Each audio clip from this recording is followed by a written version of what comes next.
தேவனுடைய வார்த்தை உன் மேல தண்ணி மாதிரி உன்னை சுத்திகரிக்குமாமா. எப்போ அப்படின்னா, நீ கேட்டுட்டே இருக்கும் பொழுது என்ன நடக்குதுன்னா, உன் ஹார்ட்டு ஸ்பிரிட்டு எல்லாம் கழுவப்படுது. இந்த கழுவப்படுற ப்ராசஸ் எங்க வச்சிருக்காருன்னா, வார்த்தையில வச்சிருக்கிறாரு. வார்த்தை என்பது ஒரு டிஎன்ஏ, ஒரு வித்து. இந்த வார்த்தைக்குள்ள அழியாத வித்து அப்படின்னு அதான் சொல்றாரு. அந்த வார்த்தைக்குள்ள என்ன இருக்கு அப்படின்னா, மறுபடியும் ஒருவனை பிறக்க வைக்கிற டிஎன்ஏ இருக்குது. அந்த டிஎன்ஏ யாரோடதுன்னா, தேவனுடையது. வார்த்தையை நீ கேட்கணும், வார்த்தையினால் நிரப்பப்படணும், வார்த்தை உன் இருதயத்தை கழுவணும்.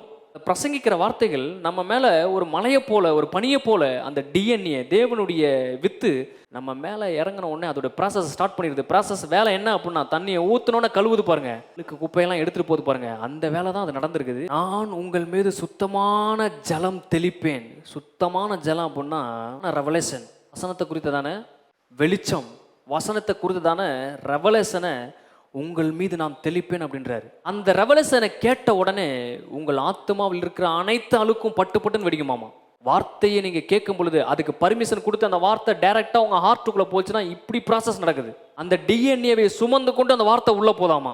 எப்படி ஜலத்தின் மீது ஆவியானவர் அசைவாடினார், ஜலத்தின் மீது ஆவியானவர் அசைவாடினார். அங்க இருள் இருந்துச்சு, வெறுமை இருந்துச்சு, எல்லாமே இருந்துச்சு. ஜலத்தின் மீது அசைவாடினாரு. அந்த அசைவாடுதல் என்ன பண்ணுச்சுன்னா, உலகத்தை வேறு விதமா மாத்துச்சு.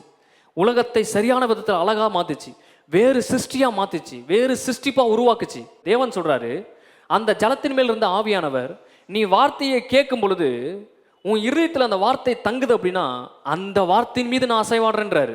அந்த வார்த்தையின் மீது நான் அசைவாடுறேன். இந்த நேரத்தில் என்ன நடக்கும்னா, அங்க எப்படி அசைவாடும் பொழுது மறு சிருஷ்டிப்பு நடந்துச்சு, உலகம் வேறு விதமா மாறிச்சு.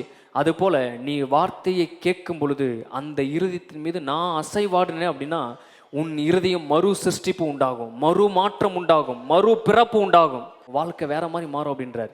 நான் உங்களுக்கு சொன்ன உபதேசத்தினாலே நீங்கள் இப்பொழுது சுத்தமா இருக்கிறீர்கள். நான் உங்கள்கிட்ட பேசிட்டே இருக்கிறேன் பாரு, உபதேசம் பண்ணிட்டே இருக்கிறேன் பாரு, நீங்க கேட்டே இருக்கீங்களே, அந்த கேட்டதுனால, நான் சொன்ன உபதேசத்தினால உனக்குள்ள ஒரு மாற்றம் நடந்ததுக்கு. என்னன்னா, இதுவரை ஆதாம் சுமந்துட்டு இருந்த, கேரி பட்டிருந்த எல்லா சாபங்களும் பாவங்களும் நான் பேசின வார்த்தையை நீ கேட்டதுனால, அதை உன் இருதயத்தில் அனுமதிச்சதுனால, அந்த உபதேசத்தினாலே நீங்கள் சுத்தமா இருக்கிறீர்கள்.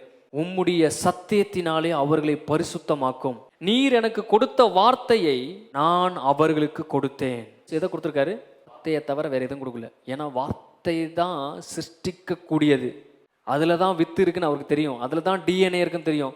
அதனால இயேசு சீசர்களுக்கு சொல்றாரு, நான் அதை கொடுப்பேன் இதை கொடுப்பேன்னு நினைச்சிட்டு இருக்கேன், ஆனா பிதா உன்கிட்ட கொடுக்குறதுக்கு என்கிட்ட என்ன கொடுத்தாருன்னா, என்கிட்ட என்ன இருக்கு அப்படின்னா, வார்த்தையை தவிர என்கிட்ட வேற எதுவும் இல்லை. வார்த்தையை தவிர வேறு எது இருந்தாலும் அது நிரந்தரம்.